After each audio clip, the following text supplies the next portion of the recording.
Hi friends, welcome to Indu's kitchen. இன்றைக்கி நம்மளோட கிச்சனில் ரொம்ப சிம்பிளான ரொம்பவே டேஸ்டான எவ்வளோ நேரம் ஆனாலும் கட்டி ஆகாமல் நல்லா சாஃப்டாகவே இருக்கிற மாதிரி ஒரு அருமையான கல்யாண வீட்டு ரவா கேசரி எப்படி செய்கிறதுன்னு பார்க்கலாம். இதை செய்கிறதுக்காக ஃபர்ஸ்ட் ஒரு கடாயில் மெஷரிங் கப்பில் அரை கப்புக்கும் கொஞ்சம் குறைவான அளவு நெய் சேர்த்துக்கிறேன்.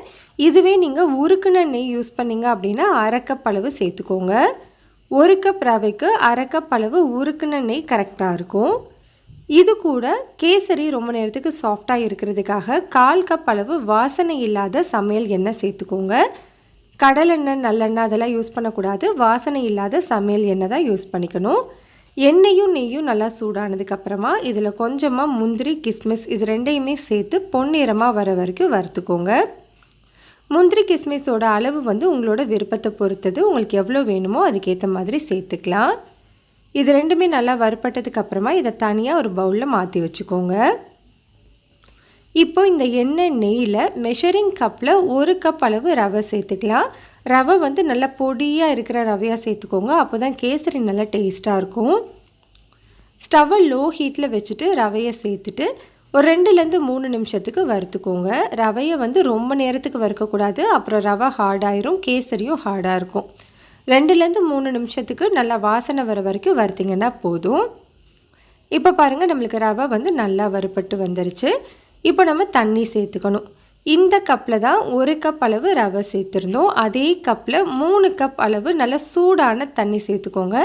தண்ணியை நல்லா கொதிக்க வச்சுட்டு அதுக்கப்புறமா சேர்த்துக்கோங்க. பச்சை தண்ணி சேர்க்கக்கூடாது. தண்ணி சேர்த்ததுக்கு அப்புறமா ஸ்டவ்வை மீடியம் ஹீட்டில் வச்சுட்டு இதில் கட்டிகள் எதுவும் இல்லாத மாதிரி நல்லா கலந்து கொடுத்துக்கோங்க. கலந்ததுக்கப்புறமா இதை ஒரு மூடி போட்டுட்டு ஸ்டவ்வை மீடியம் ஹீட்லேயே வச்சுட்டு ஒரு 2 நிமிஷத்துக்கு வேக வச்சுக்கலாம். 2 நிமிஷத்துக்கு அப்புறமா பாருங்கள், நம்மளுக்கு ரவை நல்லாவே வெந்து வந்துருச்சு. பாருங்கள், இந்த மாதிரி நெய்யெல்லாம் பிரிஞ்சு நல்லா வெந்து வந்துருக்கு. இந்த டைமில் ஒரு 1/4 டீஸ்பூனுக்கும் கொஞ்சம் குறைவான அளவு கேசரி கலர் சேர்த்துக்கிறேன். கேசரி கலர் சேர்க்க விருப்பம் இல்லை அப்படின்னா நீங்கள் இதை ஸ்கிப் பண்ணிக்கலாம். நான் ஆரஞ்சு ஃபுட் கலர் சேர்த்துருக்கேன்.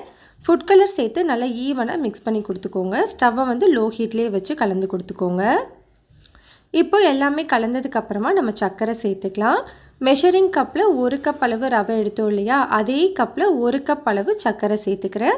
உங்களுக்கு இனிப்பு கொஞ்சம் அதிகமாக வேணும் அப்படின்னா நீங்கள் 1/4 கப் அளவு சேர்த்துக்கோங்க. இது கூட ஒரு பிஞ்ச் அளவு உப்பு சேர்த்துக்கலாம். உப்பு சேர்க்கும் போது இனிப்பை நல்லா தூக்கி கொடுக்கும். சர்க்கரை சேர்த்து இதில் கட்டிகள் எதுவும் இல்லாத மாதிரி நல்லா கலந்து கொடுத்துக்கோங்க. சர்க்கரை சேர்த்த உடனே உங்களுக்கு கொஞ்சம் இலகலாக வரும். நீங்கள் பயப்பட வேண்டாம். கொஞ்சம் நேரத்தில் அதுவே திக்காயிடும். நல்லா மிக்ஸ் பண்ணதுக்கப்புறமா இதை ஒரு மூடி போட்டுட்டு ஸ்டவ்வை லோ ஹீட்டில் வச்சு ஒரு 2 நிமிஷத்துக்கு வச்சுக்கோங்க. 2 நிமிஷத்துக்கு அப்புறமா பாருங்கள், நம்மளுக்கு நெய் எல்லாமே பிரிஞ்சு மேலே வந்திருக்கு. கேசரி உங்களுக்கு கரெக்டான பதத்தில் இருக்குது.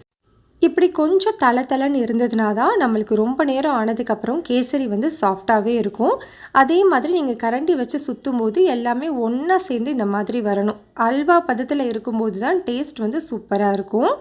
இந்த டைமில் நான் ஒரு 1/2 டீஸ்பூன் அளவு வெண்ணிலா எசன்ஸ் சேர்த்துக்கிறேன். உங்களுக்கு வெண்ணிலா எசன்ஸ் சேர்க்க விருப்பம் இல்லை அப்படின்னா நீங்கள் 1/2 டீஸ்பூன் அளவு ஏலக்காய் தூள் சேர்த்துக்கலாம்.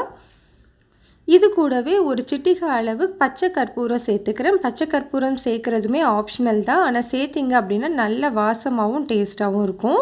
அதிகமாக சேர்த்துற வேண்டாம். ஒரு சிட்டிகை அளவு சேர்த்திங்கன்னா போதும்.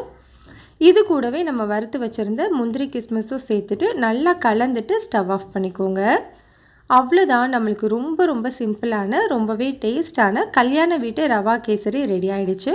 பாருங்கள், நீங்கள் இந்த மாதிரி கரண்டியில் எடுத்து போட்டிங்க அப்படின்னா கொஞ்சம் கூட ஒட்டாமல் சூப்பராக வரும்.